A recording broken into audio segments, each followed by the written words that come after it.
देखिए बच्चों, एक छोटा सा टॉपिक हमारा रुका हुआ था। Value of determinant using cofactor, मतलब जो आपने सेकंड जो फाइंड करने सीखे हैं उनकी सहायता से हम डिटर्मिनेंट की वैल्यू फाइंड कर सकते हैं। उसके लिए एक फॉर्मूला हम यूज करेंगे, देखते जाइए। जैसे मान लिया आपको ये एक अवयव दे रखा है कोई, ठीक है, और इसके डिटर्मिनेंट की आपको वैल्यू फाइंड करनी है। तो डिटर्मिनेंट ऑफ ए, मान लिया आप इसे R1 से एक्सपेंड करते हैं, एक्सपेंड बाई R1। मान लिया आप R1 से इसे एक्सपेंड करना मतलब R1 से इसे विस्तारित करते हुए अगर आप इसे ओपन करेंगे, कुछ समझते हैं ना आप? एक्सपेंड करना मतलब जैसे इस रो के अकॉर्डिंग अगर हम इसे ओपन करें, इसकी वैल्यू कैलकुलेट करें इस रो के अकॉर्डिंग, तो रो के एलिमेंट क्या है?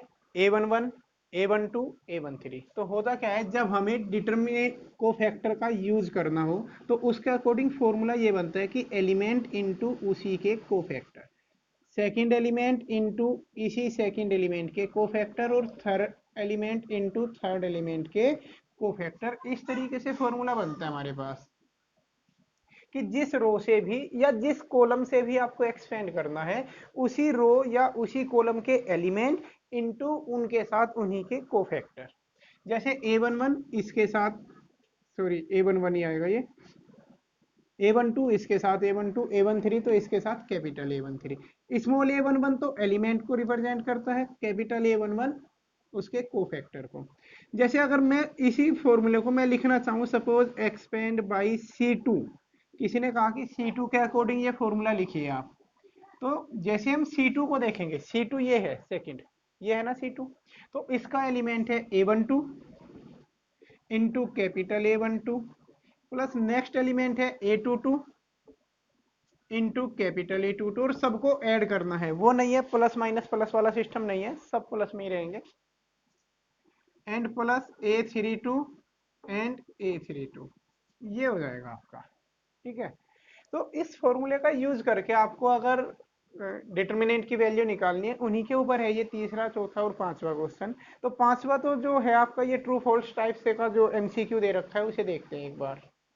तो इसमें ये चार ऑप्शन दे रखे हैं आपको, इनको छांटना है। जैसे अगर हम पहले ही ऑप्शन की बात करें ए, तो A11 के साथ उसने कैपिटल A31 दे रखा है, तो ये तो गलत हो जाएगा।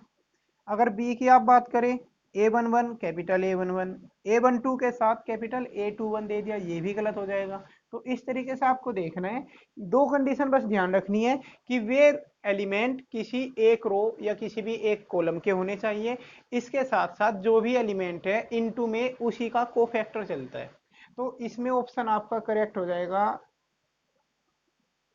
डी ऑप्शन, ठीक है ना, क्योंकि डी में element A11, A21, A31, A11, A21, A31 सब C1 के एलिमेंट दे रखे हैं, और इनके साथ इन्हीं के कोफैक्टर यूज किए हैं, इसलिए इस पांचवे का डी हो जाएगा।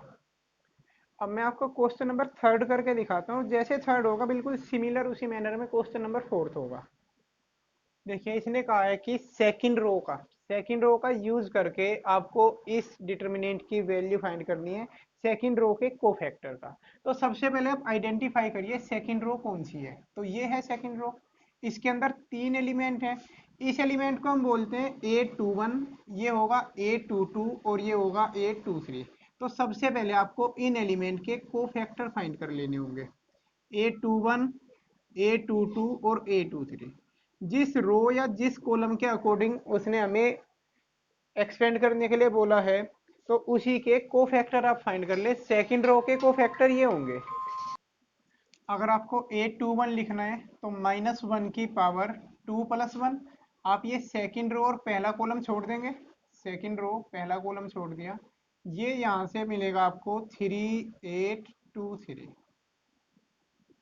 अब क्या होगा, इसे एक्सपेंड करेंगे, 3 3 9 -16, बाहर से तो आएगा -1 इंटू ये 9 - 16, और ऐसा करने पर आंसर आ जाएगा आपका 7, ठीक है।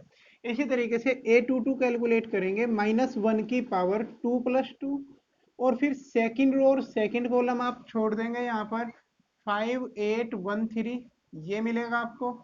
इसकी कैलकुलेशन से 15 - 8 ये भी 7 हो जाएगा।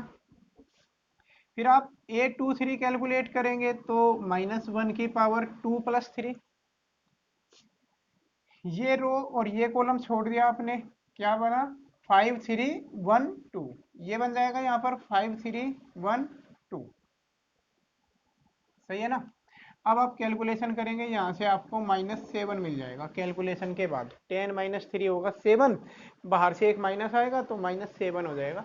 ये आपने कोफैक्टर फाइंड कर लिए। तो अब डिटर्मिनेंट की वैल्यू होगी A21 इंटू कैपिटल A21, मतलब एलिमेंट इंटू उसी का कोफैक्टर, फिर दूसरा एलिमेंट इंटू उसी का कोफैक्टर, और जी आपका तीसरा एलिमेंट इंटू उसी का कोफैक्टर।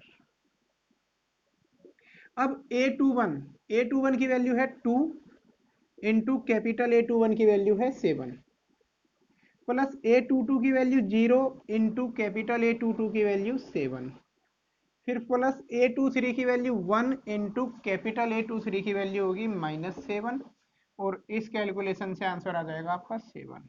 ठीक है, तो उम्मीद है कि ये समझ में आया होगा आपको। समझ में आए तो कमेंट कर दीजिएगा, और नेक्स्ट बता देना क्या करवाना है, उसके बाद देखेंगे। ठीक है ना। अब फिलहाल फोर्थ क्वेश्चन बिल्कुल सेम इसी तरीके से आप करेंगे। फोर्थ क्वेश्चन में कहा है using cofactor of third column, ये वाले कोफैक्टर, तो पहले आप इनके तीसरे कॉलम के कोफैक्टर फाइंड करेंगे। बस क्या है कि इसमें तो डिजिट्स दे रखी हैं, नंबर दे रखे हैं, उसमें एक्स वाई जेड के रूप में है। तरीका बिल्कुल सेम यही होगा, आप करके देखिएगा। ठीक है ना। और देखने के बाद आप बता बता दिया करें, कमेंट वगैरह कर दिया करें, लाइक कर दें, शेयर कर दें। ओके।